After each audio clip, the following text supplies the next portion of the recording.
a big warm welcome to ICE 2025 here in Barcelona. I am joined by IvanFilletti, CEO of GamingMalta. Good afternoon, Ivan. It's a pleasure being here and thank you for your time. Thank you so much for being here as well. Every year it feels like Malta-based operations are making an even bigger splash at ICE. How does it feel to see Malta having such a strong presence at such a major global event? Well, it's continued to show how Malta is the Silicon Valley for the iGaming sector. When you actually walk through the halls here in Barcelona, there's a bit of Malta in each and every hall. I would say there's a lot of Malta in each and every hall, really, from B2B operators, B2C operators, corporate services providers, consultants, the whole works. We actually probably have Malta here in Barcelona, essentially. But this is our aim. This is our North Star. We want to be the home of gaming excellence. We are the home of gaming excellence. We're not a center. We're not a hub. We're a home because companies and gaming companies feel comfortable doing business on the island, and we'll continue on our mission to ensure that we remain that way. Brilliant. At GamingMalta, you have been instrumental in strengthening the iGaming ecosystem on the island. How have you seen the industry evolve over the last few years, and where do you think it's heading next? We've seen the industry maturing quite a bit. We're seeing the industry looking into equality and diversity. ESG is quite a big topic at the moment within the industry. Responsible gaming is key. So the industry has matured and has moved on.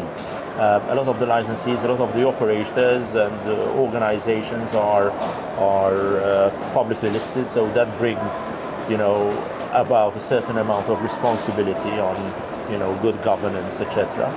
So the industry has matured. We're growing also with the industry ourselves. The only constant in life is change, as they say, and we need to continue adapting that, and the industry is continuing adapting also. The iGaming industry, as I'm sure you'll agree, has become a really key contributor in Malta's economy, bringing not just business but incredible talent to the island. How has this influx of people and expertise shaped Malta as a hub for innovation? Primarily, talent is key.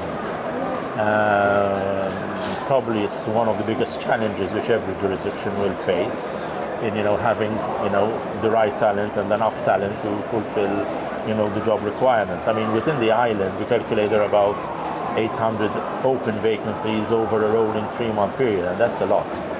We already have just over 13,000 people working directly within the industry, so those are essentially big numbers. But yes, it will continue to evolve.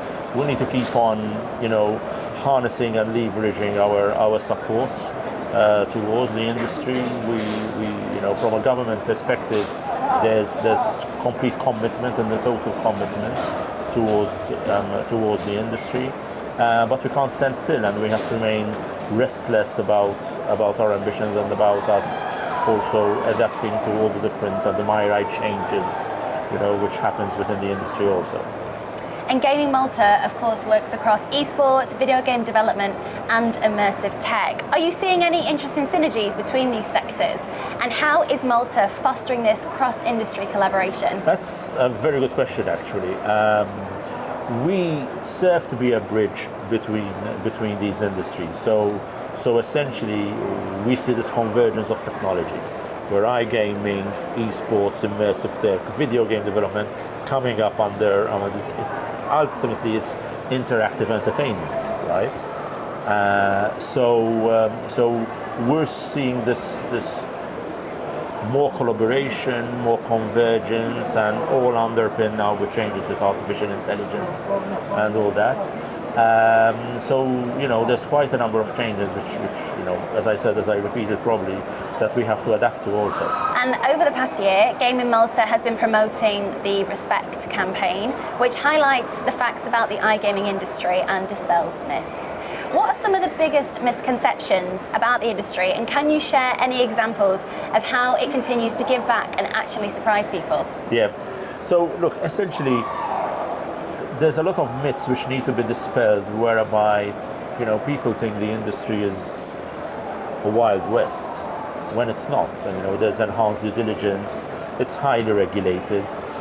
Today here we're on the stand of the Malta Gaming Authority, which serves to be a very strong and strict regulator.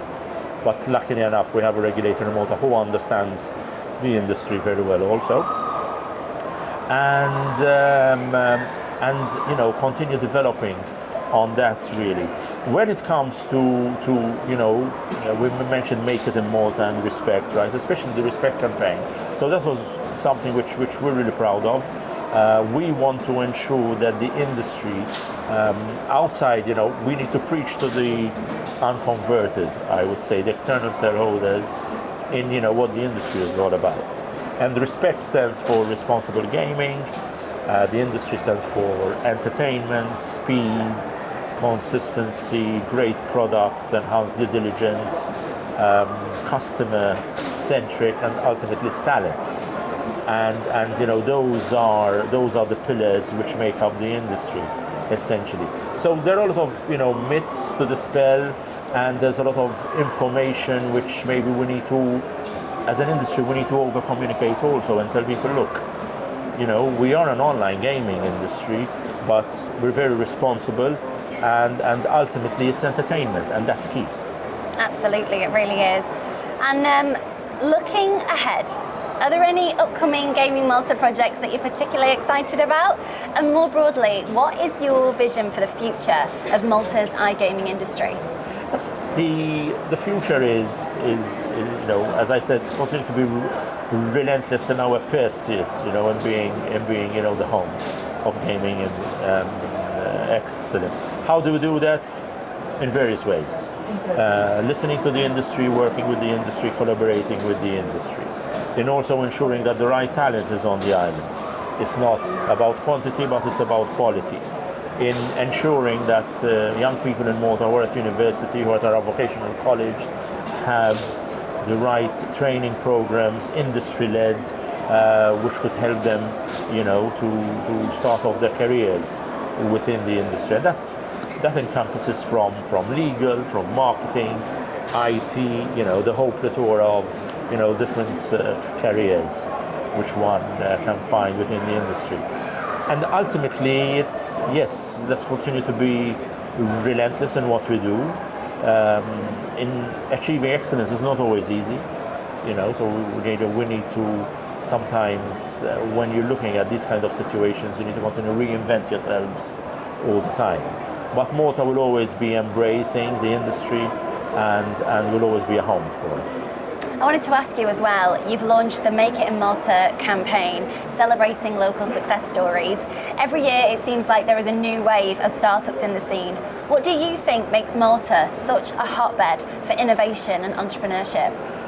The fact that we're small is a plus, small is nimble. So even as policymakers, we can move faster than other jurisdictions. When you see some of the organizations which started in Malta, where today are publicly listed or have been bought by larger groups, they were startups on the island. We're looking at companies like Leo Vegas, companies like Soft2Bet, companies like that. They were all small organizations, and today they've grown into some of the leading players within the industry. And it was all made in Malta, and that's what we are extremely proud of. So you come to Malta, you work hard, you set up, you succeed, and you make it there. And that's what Make It in Malta is all about. Brilliant. Thank you so much, and best of luck with everything this year. It's a real pleasure. Thank you.